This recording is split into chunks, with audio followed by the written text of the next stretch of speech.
Israel Hamas యుద్ధంలో కీలక పరిణామం చోటు చేసుకుంది. అమెరికాలో డొనాల్డ్ ట్రంప్ దేశ అధ్యక్షుడిగా గెలిచిన వెంటనే ఖతర్లో సీన్ మారిపోయింది.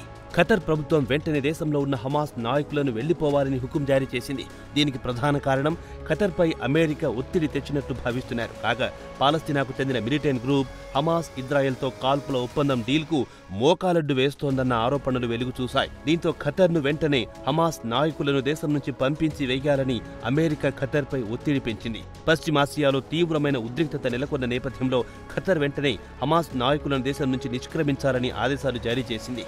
ఇక తాజాగా ఖతర్పై అమెరికా తీవ్రమైన ఒత్తిడి తెచ్చి వెంటనే కాల్పుల విరమణకు చొరవ తీసుకోవాలని కోరింది.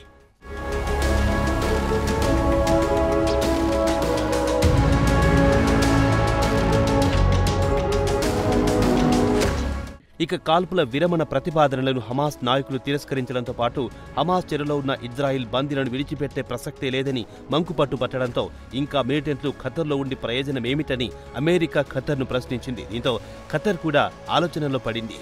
తమ మాట వినడం లేదంటే ఇక్కడుండి ప్రయోజనమేంటని ఆలోచనలో పడింది.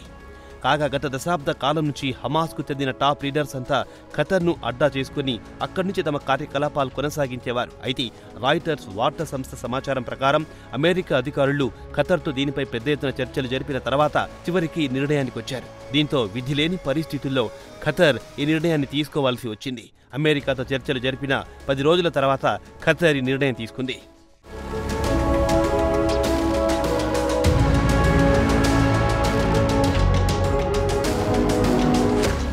అయితే ఇజ్రాయెల్ బందీలను విడిపించడంలో కీలక పాత్ర పోషించింది మాత్రం ఖతార్. గతేడాది అక్టోబర్ 7న పాలస్తీనా మిలిటెంట్లు దక్షిణ ఇజ్రాయిల్పై దాడులు చేసి 1200 మంది పాలస్తీనా పౌరులను కాల్చి చంపడమే కాకుండా మరో 250 మంది ఇజ్రాయిల్ పౌరులను బందీలుగా చేసుకుని తమ వెంట తీసుకెళ్లింది. అప్పటి నుంచి ఖతార్ హమాస్ నాయకులతో రాయబారాలు నిలుపుతోంది. గత ఏడాది అక్టోబర్ 7న హమాస్ మిలిటెంట్లు ఇజ్రాయిల్పై దాడులు చేసిన తర్వాత నుంచి ఇజ్రాయెల్ గాజా నగరాన్ని పూర్తిగా నేలమట్టం చేసింది. సుమారు 43,000 మంది పాలస్తీనా పౌరులు మృతి చెందారు. లక్షల మంది గాయపడ్డారు. సుమారు 25 లక్షల మంది గూడు చెదిరి ఐక్యరాజ్య సమితి ఏర్పాటు చేసిన శిబిరాల్లో తలదాచుకుంటున్నారు.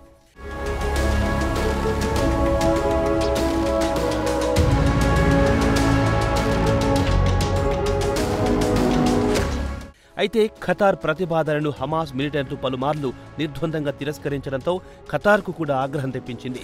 ఖతార్ కూడా వెంటనే బందీలను విడుదల చేయాలని కోరినా పెద్దగా పట్టించుకోలేదు హమాస్ నాయకులు. దీంతో అమెరికాకు భాగస్వామ్య దేశమైన ఖతార్ హమాస్కు చెందిన ఏ ఒక్క నాయకుడు ఇక్కడుండడానికి వీలేదని హమాస్ నాయకులను ఆదేశించింది. ఇప్పటికే పలుమార్లు బందీల విడుదల ప్రతిపాదనను హమాస్ నాయకులు తిరస్కరించడంతో ఖతర్ ఈ నిర్ణయం తీసుకుందని అమెరికాకు చెందిన ఉన్నతాధికారి రాయిటర్స్ వార్తా సంస్థకు చెప్పారు.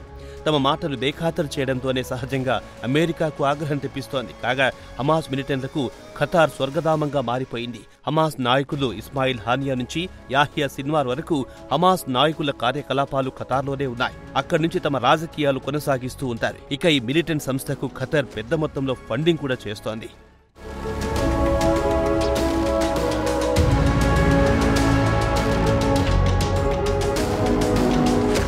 తాజా పరిణామాల నేపథ్యంలో అమెరికా ఖతర్పై పెద్ద ఎత్తున ఒత్తిడి పెంచింది. వెంటనే దోహాలో ఉన్న హమాస్ రాజకీయ కార్యాలయాలను మూసివేయించాలని కోరింది. అయితే అప్పటికే పలుమార్లు ఖతార్ పాలస్తీనాకు చెందిన హమాస్ నాయకులను వెంటనే బందీలను విడిచిపెట్టండి, తర్వాత విషయాలు మాట్లాడుకుందామని నచ్చజెప్పినా హమాస్ నాయకులు మాత్రం తమ మంకుపట్టు వీడలేదు. ఇక అసలు విషయానికి వస్తే అమెరికా బందీల విడుదలకు సంబంధించి ఖతర్ను మధ్యవర్తిగా చేసి పాలస్తీనా మిలిటెంట్లతో మాట్లాడాల్సిందిగా కోరింది.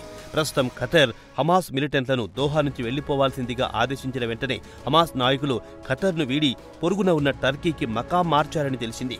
కాగా పాలస్తీనాకు చెందిన హమాస్ గ్రూప్నకు టర్కీకి మధ్య సన్నిహిత సంబంధాలున్నాయి.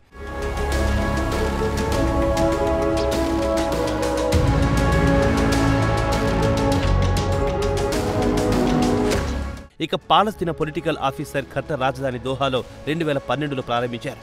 ఇక పాలస్తీనా పొలిటికల్ ఆఫీస్ ఖతర్ రాజధాని దోహాలో 2012లో ప్రారంభించారు. అంతకుముందు సిరియాలో వీరి కార్యాలయం ఉండేది. సిరియా అంతర్యుద్ధం తర్వాత పాలస్తీనా గ్రూప్ డమస్కస్లో తమ కార్యాలయం మూసివేసి ఖతర్కు మార్చుకుంది.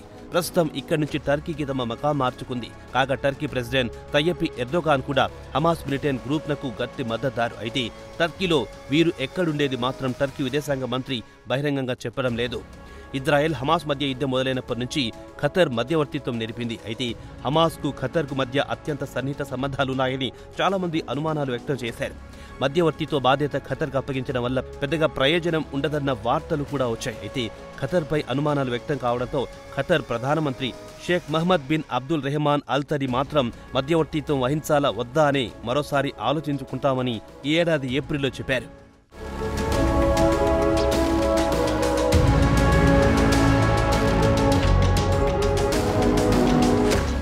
ఇదిలా ఉండగా అరబ్ రాయబారి ఒకరు తాజా పరిణామాలపై స్పందించారు. హమాస్ అధికారులు టర్కీ, ఇరాన్, అల్జీరియా, మౌరిటానియా దేశాలకు వెళ్లి అక్కడ తమ కార్యకలాపాలు ప్రారంభించాలనే ఆలోచనలో ఉన్నారు.